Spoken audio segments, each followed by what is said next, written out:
तो गाइस जैसा कि पिछले एपिसोड में हमने अभी तक देखा कि वो बीस्ट टाइटन और कोलोसल टाइटन कमांडर एरविन को घेर लेते हैं और वो कोलोसल टाइटन शिगांशिना डिस्ट्रिक्ट को तबाह करना शुरू कर देता है। हर तरफ तबाही होती है। मिकासा बोलती है कि लगता है कोलोसल टाइटन नहीं जानता कि हम कहां पर एक्चुअली, इसलिए वो पूरी शिगांशिना डिस्ट्रिक्ट को ही तबाह करने लगा हुआ है। ये देखकर एरन को काफी ज्यादा गुस्सा आ रहा था। आर्मिन की फट जाती है और वो जीन को कहता है कि क्या वो उसकी जगह लीड कर सकता है ग्रुप को। जीन मान जाता है और वो सभी लोगों को ऑर्डर देता है कि वो सभी लोग एरन के ऊपर बैठ जाएं, जिससे कि उनके ओडियम गियर की गैस खत्म नहीं होगी। जीन आर्मिन से कहता है कि अभी तो मैं इसको देख लूंगा, पर आर्मिन तुम्हें जल्दी ही कोई ना कोई प्लान सोचना होगा इस कोलोसल टाइटन को हराने के लिए। इधर वॉल के बाहर हम लेवाई को देखते हैं और एक सोल्जर उसके पास आकर उसे बताता है, सर हमने अंदर वाले सभी के सभी छोटे टाइटन्स को मार दिया है और अब सिर्फ बाहर वाले टाइटन्स बचे हैं, पर सर हम उस बीस्ट टाइटन को कैसे मारेंगे। और तभी लीवाई के सामने से कुछ पत्थर उड़ते हुए जाते हैं और लीवाई देखता है कि उस पर पत्थरों की बारिश हो रही थी, जिससे आगे वाले कई घर तबाह हो जाते हैं और जो स्काउट्स आगे थे वो सभी के सभी मारे जाते हैं। और ये सब कुछ उस बीस्ट टाइटन ने किया था। उस बीस्ट टाइटन ने बहुत सारे पत्थर के टुकड़े फेंके उन पर, जो कि तोप के गोलों की तरह जाकर उनके लगे और वो बीस्ट टाइटन क्रिकेट खेलने लगता है और उन पर बड़े बड़े पत्थर मारने लगता है। चारों तरफ खून ही खून था और कमांडर आर्विन सभी स्काउट्स को घरों के पीछे छुपने को कहता है। सामने की तरफ के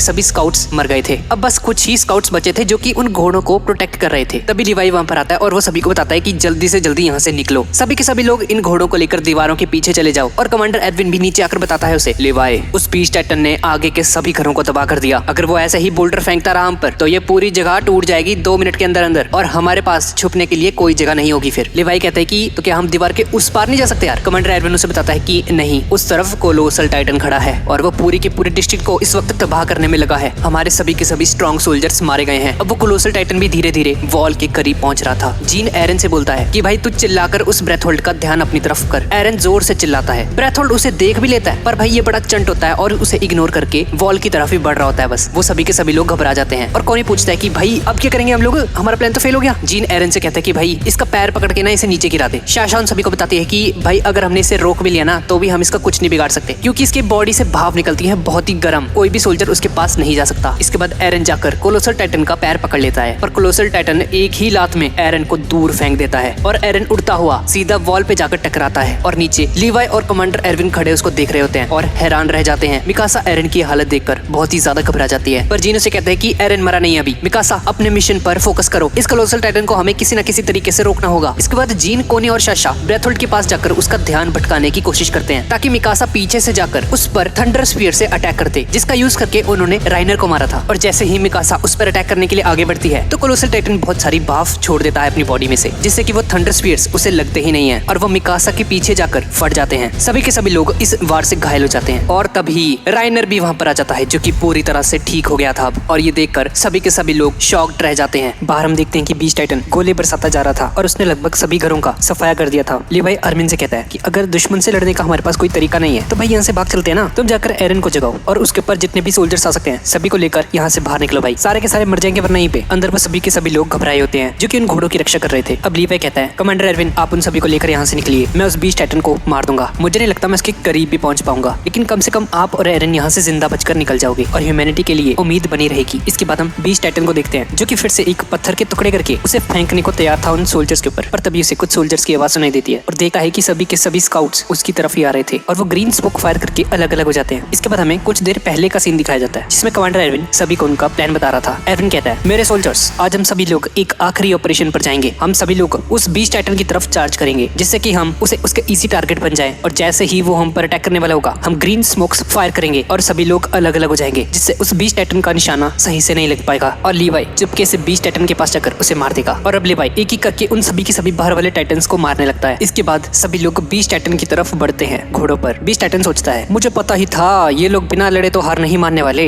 ये लोग तो पागलों की तरह बस मेरे सामने आ रहे हैं मरने, चलो मैं इनकी इच्छा पूरी कर देता हूँ। इसके बाद बीस्ट टाइटन एक बहुत बड़े से पत्थर के टुकड़े करके उन सोल्जर्स की तरफ फेंकता है। एरविन उन सभी को कहता है, घबराओ मत, बस आगे बढ़ते रहो। और एक पत्थर कमांडर एरविन के पेट को चीरता हुआ निकल जाता है और एरविन घोड़े से नीचे गिरने लगता है। अब ये देखकर एक सोल्जर रोने लगता है कि कमांडर मारे गए, लेकिन मार्लो चिल्लाकर कहता है सबको, पीछे मुड़कर मत देखो, बस आगे बढ़ते रहो। बीस्ट टाइटन बोलता है, किंग राइज ने इनकी बाहरी दुनिया की मेमोरीज मिटा दी थी, इसलिए वही गलती बार बार दोहरा रहे हैं। इन्हें वैसे भी वॉल्स के अंदर मरना ही है, तो चलो भाई अब इन सभी को मैं एक दर्दनाक मौत मारता हूँ। मार्लो देखता है कि बीस्ट टाइटन एक दूसरा अटैक करने वाला था उन पर, तो वो सभी को स्मोक फायर करने के लिए बोलता है और तभी एक पत्थर मार्लो के सिर को फाड़ता हुआ चला जाता है और उसकी मौत हो जाती है। उसके साथ साथ बाकी सोल्जर्स का भी यही हाल होता है। अब बीस्ट टाइटन देखता है कि सिर्फ 4 सैनिक बचे हैं और वो बीस्ट टाइटन के ऊपर स्मोक फायर करते हैं। अब बीस्ट टाइटन गुस्से में बोलता है, ओबे तुम्हें क्या लगता है तुम इन खिलौनों से मुझे हरा डालोगे और तुम लोग इतना चिल्ला क्यों रहे हो। इसके बाद बीस्ट टाइटन अपना तीसरा अटैक करता है और बचे हुए सभी सैनिकों को मार देता है। फिर बीस्ट टाइटन अपने लेफ्ट साइड देखता है कि उसके सभी के सभी टाइटन्स मरे हुए थे। वो सोच रहा था कि इन सबको किसने मार दिया भाई, और तभी पीछे से लीवाई वहां पर आ जाता है, हवा को चीरता हुआ बीस्ट टाइटन पर अटैक कर देता है। बीस्ट टाइटन उसे अपने हाथ से पकड़ने की कोशिश करता है, लेकिन लीवाई उसके पूरे के पूरे हाथ को काटता हुआ टुकड़े टुकड़े कर देता है उसके हाथ के। और अब बीस्ट टाइटन को याद आता है कि राइनर ने उसे वार्निंग दी थी कि वो लीवाई से थोड़ा सा बच कर रहे, और बीस्ट टाइटन समझ आता है कि ये जरूर लीवाई है। फिर लीवाई उस पर पीछे से अटैक करता है, तो बीस्ट टाइटन खुद को बचाने के लिए अपना दूसरा हाथ अपनी गर्दन पर रख लेता है, लेकिन लीवाई का निशाना तो कहीं और ही था और लीवाई उसकी दोनों की दोनों आंखें फोड़ देता है और उसे अंधा कर देता है। अब ज़ीक को कुछ समझ आता, वो उससे पहले ही उसके दोनों के दोनों पैर भी काट देता है और वो बीस्ट टाइटन नीचे जमीन पर गिर जाता है। फिर लीवाई कहता है, हाँ भी आगे स्वाद हूं ना। इसके बाद लीवाई एक फाइनल अटैक करने के लिए उसकी गर्दन की तरफ बढ़ता है। ज़ीक अपनी गर्दन को हार्ड करने लगता है, लेकिन वो समझ आता है कि लीवाई बहुत ही ज्यादा तेज है और वो समय पे खुद को हार्ड नहीं कर पाएगा। फिर लीवाई बीस्ट टाइटन के दूसरे हाथ को भी काट देता है और उसकी गर्दन पर लगातार हमले करके ज़ीक को उसकी गर्दन से बाहर निकालता है। लीवाई ने ज़ीक के दोनों हाथ पैर भी काट दिए थे और ज़ीक के मुंह में उसकी तलवार घुसा देता है और बोलता है, हाँ भी अब फेंक पत्थर तू। नहीं फेंक, अब क्या हो गया। अब ज़ीक के मुंह में तलवार घुसी हुई थी, इसलिए वो कुछ नहीं बोल पाता और लीवाई उसकी एक आंख भी फोड़ देता है। लीवाई मन ही मन सोचता है कि मैं इसे अभी नहीं मार सकता, यहाँ पर कोई सोल्जर तो ऐसा होगा जो जिंदा बचा हो, मैं उस पर टाइटन इंजेक्शन लगाकर उसे एक टाइटन में बदलकर इस ज़ीक को खिलवा दूंगा, जिससे कि वो भी जिंदा हो जाएगा और उसके अंदर भी टाइटन पावर्स आ जाएंगी इसकी। लेकिन तभी पीछे से कार टाइटन वहाँ पर आ जाता है और वो लीवाई पर अटैक कर देता है। लीवाई उसके अटैक से बच जाता है, लेकिन वो टाइटन ज़ीक को अपने मुंह में उठाकर वहाँ से भागने लगता है। ज़ीक उन सभी टाइटन्स को ऑर्डर देता है लीवाई को मारने के लिए और सभी टाइटन्स लीवाई की तरफ आने लगते हैं। अब लीवाई उन सभी के सभी टाइटन्स को मारने लगता है और वॉल के अंदर हम लोग देखते हैं कि राइनर और ब्रेथोल्ड दोनों के दोनों एरन के पास जा रहे थे उसे मारने के लिए। लेकिन आर्मिन नोटिस करता है कि कोलोसल टाइटन थोड़ा सा पतला हो चुका है पहले से, मतलब कि हांजी की थ्योरी सही थी। जब हांजी ने एरन के ऊपर एक्सपेरिमेंट्स किए थे पहले, तो एरन सिर्फ 3 बार ही टाइटन बन पा रहा था, उसके बाद उसका टाइटन कमजोर होने लग गया था। जब उसके टाइटन को इतनी एनर्जी लगती है तो सोचो ये कोलोसल टाइटन जो कि इतना ज्यादा बड़ा है उसको कितनी ज्यादा एनर्जी लगती होगी, इसीलिए इसकी बॉडी पतली होती जा रही है। अब आर्मिन बोलता है, मेरे पास एक प्लान है, तुम लोग राइनर का ध्यान भटकाओ, मैं एरन के साथ मिलकर इस कोलोसल टाइटन को हरा दूंगा। जीन कहता है, चलो कुछ तो आया तुम्हें आइडिया,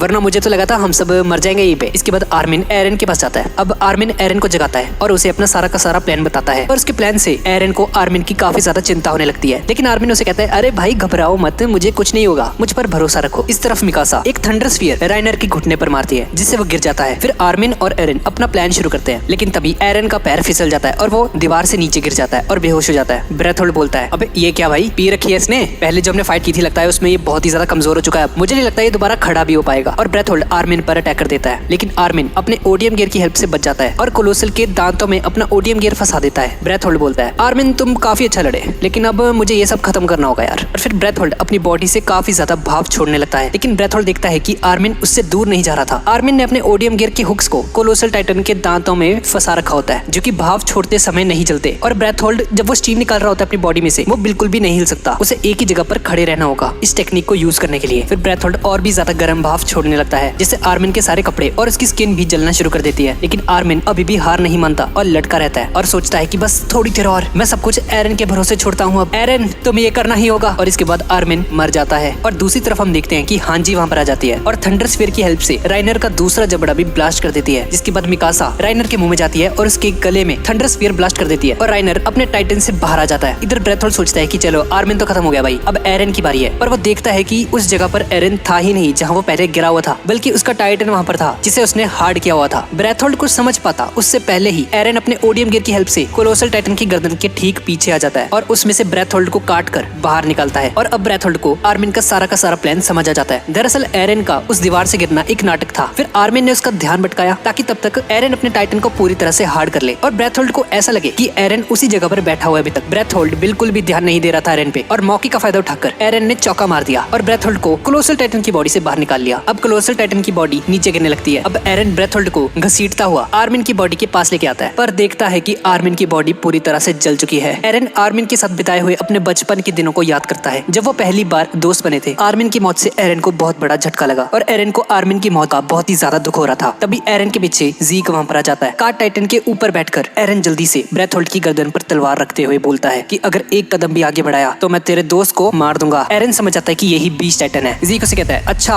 तो तू है वो एरन, तू तो गिरिशा जैसा बिल्कुल भी नहीं लगता भाई। खैर हम दोनों ही तेरे डैड के विक्टिम्स हैं, उस गिरिशा ने तेरा ब्रेन वॉश किया है। तभी ज़ीक लीवाई को देखता है दीवार के के ऊपर खड़ा हुआ जिसने उसके सभी के सभी टाइटन्स को मार दिया था और वो उसके पीछे इसी तरफ आ रहा था और बहुत ही ज्यादा गुस्से में था। लीवाई को आता हुआ देखकर जीक डर से कांपने लगता है। फिर जीक ब्रेथहोल्ड से माफी मांगता है और कहता है सॉरी यार, यही तेरा अंत है। जीक एरन से कहता है भाई बहुत ही जल्द फिर से मुलाकात होगी और फिर वो कार्ड टाइटन जीक को लेकर वहाँ से भाग जाता है। एरन को जीक की कोई भी बात समझ नहीं आई थी। तभी लीवाई वहाँ पर आ जाता है और तभी एरन को आर्मिन की सांसों की आवाज सुनाई देती है, जिसका मतलब है कि आर्मिन अभी भी जिंदा था। इधर हम हांजी को देखते हैं जिसे राइनर के पास से एक लेटर भी मिला था जो कि ये मेरे ने क्रिस्टा के लिए लिखा था। अब एक फ्लैशबैक में हम लोग देखते हैं कि कमांडर एरविन ने इन सभी को बताया होता है उस टाइटन इंजेक्शन के बारे में कि अगर किसी भी सोल्जर को ये टाइटन इंजेक्शन लगाया जाएगा तो वो एक टाइटन में ट्रांसफॉर्म हो जाएगा और अगर वो किसी टाइटन शिफ्टर को खा ले टाइटन बनने के बाद तो उसके पास भी उस टाइटन की पावर्स आ जाएंगी। और ये डिसीजन वो लीवाई पे छोड़ता है कि वो किसे टाइटन बनाना चाहता है। अब मिकासा एरन के पास आती है और वो देखती है कि आर्मिन की हालत बहुत ही ज्यादा बुरी थी लेकिन वो अभी भी सांस ले रहा था। एरन लीवाई से कहता है लीवाई मुझे वो इंजेक्शन दो, मैं आर्मिन को इसी वक्त जिंदा कर देता हूँ, मैं इसे टाइटन में बदल देता हूँ और फिर ये ब्रेथहोल्ड को खा लेगा और उसकी जान बच जाएगी। लीवाई कुछ सोचने के बाद इंजेक्शन निकालता है और तभी मिकासा एक स्मोक सिग्नल फायर कर देती है जो कि एक इशारा था राइनर को मारने के लिए, क्योंकि अब उसे राइनर की जरूरत नहीं थी क्योंकि वो इंजेक्शन आर्मिन को लगाया जाने वाला था। और तभी हांजी राइनर को मारने ही वाली होती है कि तभी जीक वहाँ पर आ जाता है और वो कार्ड टाइटन राइनर को अपने मुंह में उठाकर भाग जाता है वहाँ से। और इस तरफ हम देखते हैं कि लीवाई एरन को वो इंजेक्शन देने ही वाला होता है कि तभी फ्लॉच वहाँ पर आ जाता है कमांडर एरविन को लेकर और कहता है कि हमारे कमांडर काफी जख्मी हालत में है, इनका बहुत ज्यादा खून बह चुका है पर ये अभी भी जिंदा है। कैप्टन लीवाई जल्दी से जल्दी इन्हें इंजेक्शन लगाकर कमांडर को ठीक कर दो। अब ये देखकर लीवाई एरन को वो इंजेक्शन नहीं देता और बोलता है कि मैं ये इंजेक्शन कमांडर एरविन को दूंगा। ये सुनकर एरन उसे कहता है नहीं तुम ऐसा नहीं कर सकते लीवाई। लीवाई से कहते हैं कि मैं उस इंसान को बचाऊंगा जो कि इंसानियत को बचा सकता है। अब मिकासा भी अपनी तलवार निकाल देती है। आर्मिन को बचाने के लिए वो लीवाई से भिड़ने के लिए भी राजी हो गई थी। अब लीवाई एरन को एक मुक्का मारता है। ये देखकर मिकासा लीवाई पर अटैक कर देती है और उसकी गर्दन पर अपनी तलवार रख देती है। एरन रोता हुआ बोलता है कि आर्मिन भी इंसानियत को बचा सकता है। रोस्ट का वो होल उस बोल्डर से बंद करने का आइडिया भी आर्मिन का था। आर्मिन ने ही पता लगाया था कि एनी ही फीमेल टाइटन है। यहाँ रात में आने का आइडिया भी उसी का था। आर्मिन की वजह से ही हम राइनर को ढूंढ पाए उन दीवारों के अंदर। और तो और कोलोसल टाइटन को भी आर्मिन ने ही मारा। कमांडर या मैं ह्यूमैनिटी को नहीं बचा सकते, ये काम सिर्फ आर्मिन ही कर सकता है। मिकासा लीवाई से कहती है इंजेक्शन मुझे दे दो लीवाई। और तभी हांजी वहाँ पर आ जाती है और वो मिकासा को पकड़ लेती है। जीन कोनी शाशा भी वहाँ पर आ जाते हैं और उन्हें सिचुएशन के बारे में पूरा पता चल जाता है। इसके बाद लीवाई उस इंजेक्शन को बाहर निकालता है कमांडर एरविन को लगाने के लिए। मिकासा लीवाई से कहती है कि अगर हमने आर्मिन को खो दिया तो ह्यूमैनिटी को बचाने के लिए कोई भी उम्मीद नहीं बचेगी। मिकासा रोते हुए उससे भीख मांगती है। लीवाई कमांडर एरविन को वो इंजेक्शन लगाने ही वाला होता है कि तभी एरन लीवाई का पैर पकड़ लेता है और वो उससे पूछता है कैप्टन लीवाई क्या आपको पता है कि समुद्र क्या होता है? आर्मिन को पता था, वो इन दीवारों के बाहर जाकर समुद्र को देखना चाहता है। उसके सपने बहुत ही ज्यादा बड़े हैं हमसे। पर लीवाई उसकी बातों को इग्नोर करता है और सभी को कहता है कि यहाँ से दूर हो जाओ ताकि कमांडर एरविन टाइटन बनने के बाद उन्हें ही ना खा जाए। सभी वहाँ से चले जाते हैं। अब लीवाई यहाँ पर अकेला था और उसे एक फैसला करना था। वो उन दोनों के बारे में सोचता है कि उसे किसे बचाना चाहिए। गाइस आपको क्या लगता है कि लीवाई को किसे बचाना चाहिए था? नीचे कमेंट्स में जरूर बताना। इसके बाद लीवाई कमांडर एरविन के हाथ में वो इंजेक्शन लगाने ही वाला होता है कि तभी एरविन अपना हाथ झटक देता है। अब लीवाई काफी देर तक सोचता है और वो फैसला लेता है कि वो आर्मिन को बचाएगा, ना कि एरविन को। अब कुछ देर बाद ब्रेथहोल्ड को होश आता है और तभी एक माइंडलेस टाइटन जो कि और कोई नहीं बल्कि आर्मिन है उसे उठाकर खा जाता है और ब्रेथहोल्ड की मौत हो जाती है। अब फ्लॉच लीवाई से पूछता है कि आपने आर्मिन को क्यों चुना, एरविन को क्यों नहीं सर? लीवाई उसे बताता है कि कमांडर एरविन एक मॉन्स्टर था। एरविन के घर के बेसमेंट का वो राज जानना चाहता था बस। इसके लिए वो ह्यूमैनिटी तक को दांव पर लगाने के लिए रेडी था। लेकिन दूसरी तरफ आर्मिन ने ह्यूमैनिटी को बचाने के लिए अपनी जान तक दे दी थी, इसीलिए मैंने आर्मिन को चुना। फिर हांजी एरविन को चेक करके बताती है कि उसकी डेथ हो चुकी है। और इस तरफ ब्रेथहोल्ड को खाने के बाद आर्मिन उस टाइटन की बॉडी से बाहर निकलता है और पूरी तरह से ठीक हो गया था। और आर्मिन को बिल्कुल सही सलामत देखकर वो सभी लोग रोने लग जाते हैं। अब अगले दिन आर्मिन की नींद खुलती है और वो वॉल मारिया के ऊपर था। साशा भी उसके पास ही लेटी हुई थी। आर्मिन उससे पूछता है अरे तुम्हें क्या हुआ साशा? दरअसल आर्मिन को कुछ भी याद नहीं होता पिछले 12 घंटों का। उसे बस इतना याद था कि वो ब्रेथहोल्ड कोलोसल टाइटन में बदल गया था। अब आर्मिन को होश में देखकर एरन भागकर आर्मिन के पास आता है और उसे गले से लगा लेता है। अब सभी के सभी लोग और बाकी के सोल्जर्स भी आर्मिन के पास आ जाते हैं और अब लीवाई के कहने पर एरन उसे सब कुछ बता देता है जो कुछ भी हुआ। अब आर्मिन ये जानकर शॉक्ड रह जाता है कि वो बस 9 लोग ही जिंदा बचे हैं और कमांडर एरविन के बदले उसे इंजेक्शन दिया गया था और उसने टाइटन बन के ब्रेथहोल्ड को खा लिया और अब वो एक टाइटन शिफ्टर बन चुका है और उसके अंदर कोलोसल टाइटन की पावर है। और हांजी आर्मिन को कहती है कि ये डिसीजन काफी टफ था, लेकिन मुझे लगता है कि लीवाई ने बिल्कुल सही डिसीजन लिया है। तो ठीक है, जो हो गया सो गया। चलो अब एरन के घर के बेसमेंट के अंदर जाकर उस राज का पता लगाते हैं। एरन और मिकासा तुम दोनों मुझे रास्ता बताओ अपने घर का, मैं और लीवाई तुम्हारे साथ चलेंगे और बाकी के सोल्जर्स यही वॉल पर रुककर पहरेदारी करो। और फिर एरन, मिकासा, लीवाई और हांजी एरन के घर की तरफ जाने लगते हैं। रास्ते में एरन और मिकासा को बहुत सारे फ्लैशबैक्स आते हैं कि कैसे वो खुशी खुशी अपनी जिंदगी जीते थे बचपन में और ये सिटी कितनी खूबसूरत होती थी। और जिस दिन वो वॉल टूटी उस दिन सब कुछ खत्म हो गया। वो चारों एरन के घर के पास पहुंचते हैं जिसे एक बड़े से बोल्डर ने कुचल दिया था। पर थोड़ी साफ सफाई करने के बाद एरन को अपने घर के बेसमेंट में जाने का रास्ता मिल जाता है। लीवाई एक लात मारकर उस दरवाजे को तोड़ देता है। फिर चारों उस कमरे में जाते हैं जहाँ उन्हें कई सारी बुक्स और मेडिसिन मिलती है। इसके बाद ये सभी के सभी लोग कमरे की तलाशी लेने लगते हैं और उन्हें एक ड्रॉर मिलता है। एरन उस ड्रॉर में वो चाबी लगाता है जो उसके फादर ने उसे दी थी और उस सीक्रेट ड्रॉर को खोल देता है और देखते हैं कि वो ड्रॉर खाली था। लेकिन तभी थोड़ा ध्यान से देखने पर वो एक लकड़ी का पत्ता वहाँ से निकालते हैं और उन्हें उसके नीचे 3 किताबें मिलती हैं और लीवा से कहते हैं कि शायद यही वो चीज है जिसे हम ढूंढ रहे थे। इसके बाद वो उस किताब को खोलते हैं जिसके अंदर उन्हें एक फैमिली की फोटोग्राफ मिलती है। इस दुनिया में इन्हें कैमरे के बारे में कुछ नहीं पता था, इसलिए इन लोगों को नहीं पता था कि ये फोटोग्राफ है। हाँ जी उस फोटो को करीब से देखकर बोलती है कि भाई ये कोई पेंटिंग वगैरह नहीं है, ये तो कुछ और ही है। हाँ जी ने बताती कि अरे इसके पीछे कुछ लिखा हुआ है। हाँ जी उन सभी को पढ़कर सुनाती है कि उसके पीछे क्या लिखा था। उसके पीछे लिखा था कि ये कोई ड्राइंग नहीं है, इसे फोटोग्राफ कहा जाता है। मैं जहाँ से आया हूँ वहाँ पर ऐसी कई सारी अनोखी टेक्नोलॉजीज हैं और वॉल्स के बाहर एक दुनिया बसती है जहाँ बहुत ही एडवांस्ड टेक्नोलॉजी मौजूद है और सभी लोग अपनी जिंदगी काफी मजे से जीते हैं। और दूसरी तरफ हम ट्रोज डिस्ट्रिक्ट के अंदर उन सभी कमांडर्स को देखते हैं और उन सभी को ये खबर मिलती है कि वो सभी के सभी स्काउट्स वापस आ गए हैं। उन्होंने कर दिखाया, उन्होंने वॉल मारिया को वापस ले लिया है। और ये खबर सुनकर ट्रोस्ट के सभी लोग बहुत ही ज्यादा खुश हो जाते हैं और वहाँ पर जश्न मनाया जाता है पूरे के पूरे शहर में। ऐसा पहली बार था जब उन्होंने विक्ट्री हासिल की थी। वो सभी लोग वॉल के ऊपर से इस नजारे को देखते हैं। अब इसके बाद हम एक शहर को देखते हैं। ये वही शहर था जहाँ गिरिशा पैदा हुआ था। गिरिशा अपनी छोटी बहन को लेकर घर से बाहर निकलता है और गिरिशा फी को एक नदी के किनारे लेकर जाता है जहाँ वो दोनों एक बहुत ही बड़ी एयरशिप को देखते हैं। पर तभी 2 पुलिस ऑफिसर्स उन्हें देख लेते हैं और क्रूगर नाम का वो ऑफिसर उन्हें कहता है तुम्हें इसके लिए सजा मिलेगी, तो बोलो क्या किया जाए तुम्हारे साथ। गिरिशा कहता है प्लीज मेरी सिस्टर को जाने दो, मैं ही इसे यहाँ पर लेकर आया था, आप मुझे मार लो। फिर क्रूगर गिरिशा को बुरी तरह से पीटने लगता है और दूसरा ऑफिसर ग्रॉस उसे बोलता है तुम इसे देखो, तब तक मैं इस लड़की को इसके घर छोड़ के आता हूँ। पर अगली सुबह गिरिशा की बहन की लाश मिलती है एक नदी के किनारे। वो दूसरा ऑफिसर ग्रॉस जो कि गिरिशा की बहन को छोड़ने गया था वो गिरिशा के पेरेंट्स को बताता है कि मैंने उसे लिबेरियो गेट तक छोड़ दिया था और फिर मैं वहाँ से वापस चला गया था और उसकी मौत की जिम्मेदार तुम लोग ही हो। तुमने उसे इस सिटी में आने ही क्यों दिया। गिरिशा जानता था कि ये आदमी झूठ बोल रहा है, लेकिन फिर भी वो उस ऑफिसर से ही माफी मांगता है और कहता है सॉरी ऑफिसर, हमसे गलती हो गई, प्लीज मेरे लड़के को माफ कर दो। और इस मोमेंट से गिरिशा अपने फादर से नफरत करने लगा था। इसके बाद उसके फादर उसे एक कहानी सुनाते हैं। करीब 1900 साल पहले यूमिर फिट्स नाम की एक लड़की ने धरती के सबसे बड़े शैतान से एक डील की जिससे उसे टाइटन्स की पावर मिली और उसके मरने के बाद उसकी सोल 9 पार्ट्स में बट गई और उसने मार ली और कई सारे देशों को हराकर वहाँ पर राज किया और इसे उन्होंने एल्डियन एम्पायर्स का नाम दिया। लेकिन फिर डार्क एज की शुरुआत हुई और एल्डियंस ने दूसरी जाति के लोगों को छोटा समझना और उन्हें मारना शुरू कर दिया और एल्डियंस ऐसे ही करीब 1700 सालों तक राज करते रहे। पर फिर मार्ले ने एक पलटवार किया और 9 में से 7 टाइटन्स को अपने काबू में कर लिया और करीब 80 साल पहले मार्ले ने एल्डियंस को हराकर ग्रेट टाइटन वॉर को जीतकर एल्डियंस को हरा दिया। उस वक्त एल्डियन का जो राजा था वो एक पैराडाइज नाम के आइलैंड पर भाग गया था और वहाँ पर उसने अपनी टाइटन पावर की हेल्प से 3 दीवारें बनाई और वो एल्डियंस के साथ वहीं पर रहने लगा। पर हमारे कई एल्डियन इंसेस्टर्स को मार्ले में ही मरने के लिए छोड़ दिया गया था, लेकिन मार्ले के लोगों ने हमें कुछ नहीं किया और बल्कि हमें इस देश में रहने के लिए जगह भी दी, जिससे हमें पता चलता है कि एरन, मिकासा ये सभी के सभी लोग पैराडाइज नाम के आइलैंड पर रहते हैं और सभी के सभी एलियंस हैं। कुछ एलियंस मार्ली में ही रहते हैं और गिरिशा की फैमिली उनमें से एक है। पर गिरिशा को ये देखकर काफी ज्यादा गुस्सा आता है कि उसके फादर को उनकी बेटी की कुछ नहीं पड़ी है, बस ये फालतू का ज्ञान दे रहे हैं उसे। और वो चिल्लाकर कहता है उस ऑफिसर ने ही मेरी बहन को मारा है। लेकिन गिरिशा का फादर उससे चिल्लाकर कहता है उसे चुप रहो, मैंने तुम्हें बताया ना हमारे पूर्वज कितने ज्यादा जालिम थे, उन्होंने कितने ज्यादा पाप किए हैं। लेकिन गिरिशा कहता है मैंने और फे ने तो कुछ भी गलत नहीं किया, हम तो बस घूम रहे थे ना। उसके फादर उसे कहते हैं हाँ मुझे पता है, लेकिन बस हम अपने पूर्वजों की गलती की सजा भुगत रहे हैं यहाँ पर। हम किस्मत वाले हैं कि इन मार्ले के लोगों ने हमें अभी तक मारा नहीं। बेटा मैं तुमसे रिक्वेस्ट करता हूँ प्लीज अपना मुंह बंद रखना, वरना हमें भी पैराडाइज पर भेज दिया जाएगा। अब ये सारी बातें सुनकर गिरिशा बहुत ही ज्यादा दुखी हो जाता है और अब जैसे जैसे गिरिशा बड़ा हुआ उसके मन में मार्ले के लिए नफरत भी बढ़ती रही, क्योंकि मार्ले के लोग एलियंस को काफी नीचा समझते थे और काफी बुरा व्यवहार करते थे उनके साथ। अब जब गिरिशा 18 साल का होता है तो एक सोल्जर उसे बताता है कि उसकी बहन को उस ऑफिसर ने ही मारा था। वो सोल्जर उसे एक सीक्रेट जगह पर लेकर जाता है जहाँ उसकी बहन के बारे में उसको सब कुछ पता चलता है। असल में उस ऑफिसर ने उसकी बहन को कुत्तों के सामने फेंक दिया था जो कि उसे खा गए।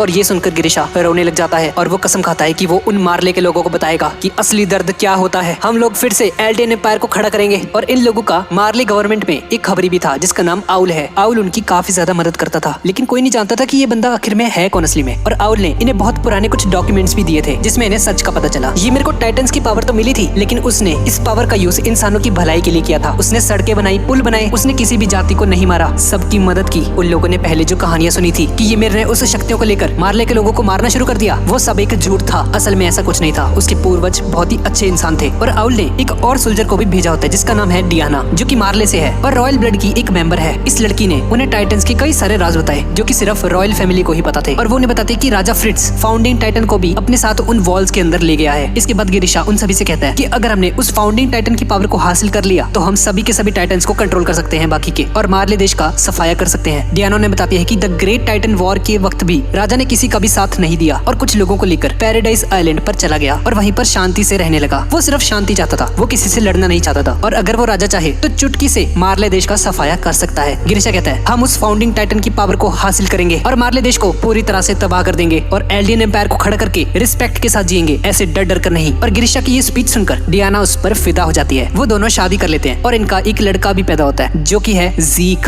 जो कि वही बीस्ट टाइटन था जो कि प्रेजेंट मोमेंट में इतनी ज्यादा तबाही मचा रहा है। और ज़ीक एक रॉयल ब्लड था। और अब हमें पता चलता है कि जो फोटो बेसमेंट के अंदर थी वो गिरिशा और उसकी पहली पत्नी डियाना के साथ थी और उनके बेटे का नाम था ज़ीक। अब गिरिशा को पता चलता है कि ये मारले वाले पैराडाइज आइलैंड पर अटैक करके वहाँ के सारे रिसोर्सेज को हासिल करना चाहते हैं ताकि उनकी कंट्री बाकी के कंट्रियों से आगे बढ़ सके। लेकिन 80 साल पहले राजा फ्रिट्ज ने सभी लोगों को धमकी दी थी कि अगर किसी बाहर वाले ने उसके आइलैंड पर घुसपैठ करने की कोशिश की तो वॉल्स के अंदर जो लाखों कोलोसल टाइटन्स हैं वो सभी के सभी पूरी की पूरी दुनिया को तबाह कर देंगे। और इसी वजह से मार्ले देश उस पैराडाइज आइलैंड पर डायरेक्ट हमला नहीं कर सकता। अब सभी को चिंता होने लगती है कि इस तरह से तो ये मार्ले कुछ न कुछ करके उस फाउंडिंग टाइटन की पावर को चुरा लेंगे। गिरिशा बोलता है नहीं, मैं अपने बेटे ज़ीक को ट्रेन करूंगा। इसके बाद गिरिशा अपने बेटे ज़ीक को पूरी की पूरी हिस्ट्री बताता है, असली वाली, कि मार्ले ने उसे आज तक जो भी बताया था झूठ था और तुम्हें हमारे पूर्वजों का बदला लेना होगा। अब गिरिशा एक बहुत ही गंदा पेरेंट था और उसने ज़ीक से कभी नहीं पूछा कि एक्चुअल में उसे क्या बनना है। उसे अपना बेटा नहीं, बस एक रॉयल ब्लड वाला एल्डियन दिखाई देता था जो कि उन सभी को फाउंडिंग टाइटन की पावर को हासिल करके दिखाएगा एक दिन। लेकिन एक दिन ज़ीक ने अपने पेरेंट्स की पोल खोल दी कि ये सभी लोग एक सीक्रेट ग्रुप को चला रहे हैं और मार्ले देश को खत्म करना चाहते हैं। मार्ले देश ने गिरिशा को बहुत ज्यादा टॉर्चर किया। बताओ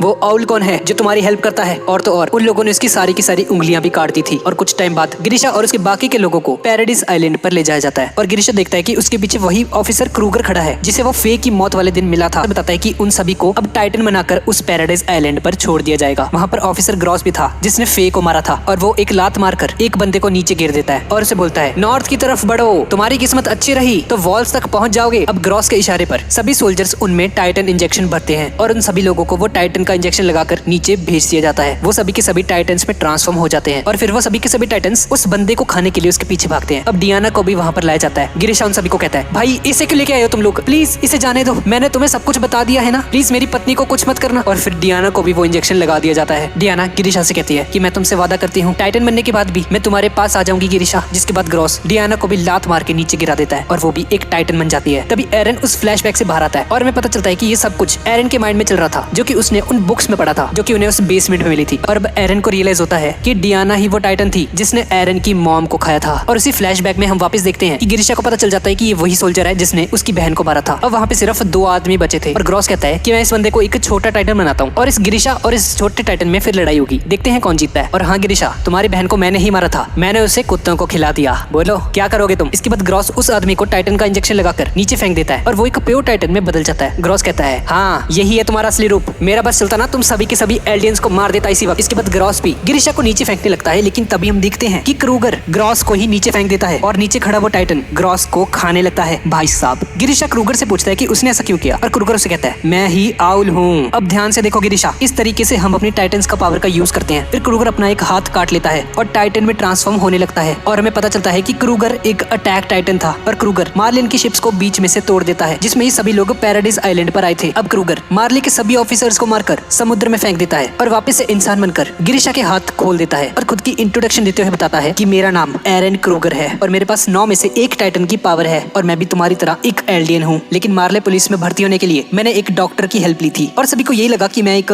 मार्ले कंट्री का सिटीजन हूँ। इसके बाद गिरिशा क्रूगर का कॉलर पकड़कर उस पर चिल्लाता है तुमने सिर्फ मुझे ही क्यों बचाया? अगर तुम कुछ देर पहले टाइटन बन जाते तो सभी के सभी लोग बच जाते। पागल वागल हो क्या? तुमने डियाना को क्यों नहीं बचाया? मेरी पत्नी मर गई, वो तो रॉयल ब्लड थी ना। और तभी क्रूगर उसे बताता है कि उसने हजारों लोगों को टाइटन्स में बदला है, ये सब कुछ मैंने एल्डियंस के भलाई के लिए ही किया है। लेकिन अब हमारे पास ज्यादा टाइम नहीं है, मैं तुम पर एक भरोसा करके तुम्हें आखिरी मिशन सौंप रहा हूँ। और वो गिरिशा को बताता है कि जिस दिन वो दोनों मिले थे उस दिन मैंने तुम्हारी आंखों में मार्ले देश के लिए नफरत देखी थी, शायद इसीलिए मैं तुम्हें इस मिशन के लिए चूज कर रहा हूँ। मैं भी कभी तुम्हारी तरह हुआ करता था। मेरे डैड ने भी मार्ले देश को खत्म करने के लिए एक सीक्रेट ऑर्गेनाइजेशन बनाई थी पर उन सभी को जिंदा जला दिया गया था और उस दिन से उसने भी कसम खाई थी कि वो मार्ले देश को तबाह कर देगा और एल्डियंस को फिर से खड़ा करेगा। और क्रूगर उसे कहता है कि मैं चाहता हूँ कि तुम उन वॉल्स के अंदर जाकर राजा से फाउंडिंग टाइटन की पावर को हासिल कर लो और इसके लिए मैं तुम्हें अपनी टाइटन पावर दूंगा, पर इसके लिए तुम्हें एक माइंडलेस टाइटन बनकर मुझे खाना होगा गिरिशा, और तुम्हें रॉयल फैमिली से फाउंडिंग टाइटन भी इसी तरह से लेना होगा। गिरिशा बोलता है पर तुम ये काम खुद क्यों नहीं कर लेते भाई, मुझे क्यों कह रहे हो? पर क्रूगर उसे बताता है कि जो इंसान उन 9 टाइटन्स में से किसी एक की पावर को इनहेरिट कर लेता है उसके पास सिर्फ 13 साल की ही जिंदगी होती है और 13 साल बाद वो टाइटन शिफ्टर मर जाता है जिसे कर्स ऑफ यूमिर कहा जाता है, जो कि 13 साल बाद ही मारी गई थी उस कर्स को प्राप्त करने के बाद। और इस तरफ प्रेजेंट में एरन ये सब कुछ आर्मिन को बता रहा होता है और हमें पता चलता है कि आर्मिन के पास 13 साल ही बचे हैं अब जिंदा रहने के और एरन के पास सिर्फ 8 साल। सभी के सभी टाइटन्स की पावर उस फाउंडिंग टाइटन के साथ जुड़ी हुई है। अब क्रूगर गिरिशा को वही फोटो देता है जो कि हमने पहले देखी थी जिसके अंदर उसकी फैमिली थी अब गिरिशा उस फोटो को ले लेता है। अब इस तरफ प्रेजेंट मोमेंट में हम लोग देखते हैं कि लीवाई एरन के सेल को खोल देता है। ठीक है एरन, तुम बाहर आ सकते हो, तुम्हारी सजा पूरी होती है। इस तरफ हम हिस्टोरिया को देखते हैं जो कि ईमिर के उसी लेटर को पढ़ रही थी जो कि उसे राइनर से मिला था। और राइनर ने उसे लिखा था कि मेरी प्यारी हिस्टोरिया, मुझे माफ कर देना, मैं उस दिन तुम्हें छोड़कर चली गई। मेरे पास वैसे भी ज्यादा दिन नहीं बचे थे। मुझे सिर्फ एक ही बात का अफसोस रहेगा कि मैं तुमसे शादी नहीं कर सकी। What the fuck. और जैसे ही हिस्टोरिया उस लेटर को छूती है, हिस्टोरिया को ईमिर के बचपन की सारी मेमोरीज दिखाई देती हैं और कैसे वो एक माइंडलेस टाइटन बनकर इधर उधर भटकती रही थी। और आखिर में हिस्टोरिया ईमिर को चेन से बंधा हुआ देखती है जैसे कि एरन को बांधा गया था। तभी एरन और बाकी के लोग भी यहाँ पर आ जाते हैं और इनकी उन सुपीरियर के साथ एक मीटिंग होती है जहाँ इन तीनों बुक में लिखी हुई बातें सभी को बताई जाती हैं। अब हांजी उन सभी को बताती है कि इस बुक के हिसाब से हम सभी एल्डियंस जाति के हैं और सिर्फ हम ही टाइटन्स में बदल सकते हैं। और एक टाइम पर हम लोगों ने दुनिया पर भी राज किया था और मार्ले के देश को ऐसा लगता है कि हम लोग दोबारा से ऐसा कर सकते हैं, इसलिए वो हमें मारना चाहते हैं। इस तरफ क्रूगर गिरिशा से कहता है कि अगर मार्ले देश को वो फाउंडिंग टाइटन मिल गया तो एल्डियंस के लोग खत्म हो जाएंगे पूरी तरह से। गिरिशा बोलता है लेकिन वॉल्स के अंदर उस राजा ने तो चेतावनी दी थी ना। क्रूगर कहता है कि उस वॉल्स का किंग कुछ नहीं करेगा, उसने सबको ये फेक वार्निंग दी थी, उसने पहले भी ये वार्निंग दी थी। और वो जो कोलोसल टाइटन वाली बात थी वो भी बाकी देशों को बस डराने के लिए थी ताकि उन वॉल्स के अंदर लोग शांति से रह सकें। और उसने वॉल्स के अंदर सभी लोगों की यादें भी मिटा दी थी और उनके दिमाग में ये डाल दिया कि इन वॉल्स के बाहर कोई मार्ले देश का कंट्री नाम का कुछ है ही नहीं, ताकि वो लोग शांति से वहाँ पर रह सकें। और गिरिशा, तुम्हें उस राजा को मारना होगा और उससे वो फाउंडिंग टाइटन की पावर को हासिल करना होगा। इधर हांजी बताती है कि गिरिशा ने अपने मिशन को कंप्लीट कर लिया था और उसने उस फाउंडिंग टाइटन की पावर को एरन को दे दिया था। पर उस पावर को कोई रॉयल ब्लड वाला मेंबर ही यूज कर सकता है। लेकिन जब भी कोई रॉयल ब्लड उस फाउंडिंग टाइटन की पावर को हासिल करता है तो उस पर किंग की जो मेमोरीज होती हैं वो हावी हो जाती हैं, जो थी कि उसने युद्ध का त्याग कर दिया है और वो किसी से भी फाइट नहीं करेगा। लेकिन जैसा कि हमने पहले देखा था कि एरन एक बार उस फाउंडिंग टाइटन की पावर को यूज कर पाया था और मुझे लगता है कि ऐसा कोई ना कोई तरीका तो होगा जिसमें एरन उस फाउंडिंग टाइटन की पावर का यूज कर पाएगा। एरन सोचता है कि भाई उस दिन ऐसा क्या हो गया था कि वो उस पावर को यूज कर पाया था। और तब एरन को याद आता है कि जिस टाइटन को उसने उस दिन पंच मारा था वो डियाना थी और वो एक रॉयल ब्लड थी, जिसका मतलब है कि एरन अगर किसी रॉयल ब्लड वाले को छू ले तो वो उस फाउंडिंग टाइटन की पावर को इस्तेमाल कर सकता है। वो किसी को भी इस बारे में नहीं बताता और वो सोचता है कि नहीं, अभी सही टाइम नहीं है। अगर मैंने इन सभी को बता दिया कि मैं रॉयल ब्लड वाले मेंबर को छूकर टाइटन पावर्स को यूज कर सकता हूँ तो पता नहीं ये लोग हिस्टोरिया के साथ क्या करेंगे फिर, जो कि यहाँ पर इकलौती रॉयल ब्लड है। इस तरफ क्रूगर गिरिशा से कहता है कि वॉल्स के अंदर जाकर अपना मिशन कंप्लीट करना होगा और मिकासा और आर्मिन को बचाना होगा। गिरिशा कहता है मिकासा और आर्मिन ये कौन है? क्रूगर बोलता है मुझे नहीं पता भाई, मुझे बस इनकी मेमोरीज दिखाई दी थी तो तुझे इन सबको सेव करना होगा। अब इस क्रूगर को आर्मिन और मिकासा के बारे में कैसे पता, ये हमें इसके अगले सीजन में पता चलेगा। अब इक्सिस उन सभी से कहता है कि हमें जो कुछ भी पता चला है हमें ये सब कुछ बता देना चाहिए आम जनता को भी। हिस्टोरिया भी उसकी इस बात से सहमत होती है क्योंकि अगर ये लोग भी पब्लिक से ये जानकारी छुपाएंगे तो इनमें और पुरानी सरकार में क्या फर्क रह जाएगा भाई। फिर हम सभी को साथ मिलकर काम करना होगा। और इसके बाद वॉल सीना के लोगों को सभी जानकारी दे दी जाती है कि टाइटन्स ने कितने सालों तक आतंक मचाया हुआ था। वो सभी के सभी एक टाइम पर इंसान थे और हम सभी को एल्डियंस कहा जाता है। 100 साल पहले जब हमारे राजा ने ये वॉल्स बनाई थी तो उसने हम सभी की यादें मिटा दी थी। और इन वॉल्स के बाहर मार्ले देश के लोग रहते हैं जो कि हम सभी को शैतान मानते हैं, जो कि जल्दी ही हम पर अटैक करने वाले हैं क्योंकि उन्हें हमारे आइलैंड के रिसोर्सेज चाहिए। ये सारी बातें पेपर में छप चुकी थी, हर जगह इस खबर को लेकर हलचल मच जाती है। अब वो 9 स्काउट्स रानी हिस्टोरिया के सामने बैठ जाते हैं और हिस्टोरिया उन सभी को एक एक करके मेडल्स पहनाती है। फिर एरन की बारी आती है। उस मेडल को लेने के बाद हिस्टोरिया के हैंड को किस करने लगता है तो उसे ढेर सारी यादें दिखने लगती हैं। उनमें से एक याद तब की थी जब एरन के फादर गिरिशा उस दिन रॉयल फैमिली के पास गए थे और उसने राजा से भीख मांगी थी कि वो फाउंडिंग टाइटन की पावर का यूज करके सभी टाइटन्स को खत्म कर दे, नहीं तो उसके बीवी और बच्चे मारे जाएंगे। एरन को बहुत कुछ नजर आता है। कुछ महीने बीत जाते हैं और हांजी ने जो टाइटन्स मारने का वो डिवाइस बनाया था उसने लगभग सभी के सभी माइंडलेस टाइटन्स को मार दिया था और वॉल मारिया सेफ थी और सभी के सभी लोगों को वॉल मारिया पहुंचाया जाता है। और इसके बाद वो स्काउट्स वॉल के बाहर की दुनिया को देखने निकल पड़ते हैं और काफी आगे जाने के बाद इन एक छोटा टाइटन नजर आता है जिसके हाथ पैर इतने छोटे थे कि वो बस रेंग रहा था किसी स्नेल की तरह। एरन बिना डरे इस टाइटन को छूता है और सोचता है कि कभी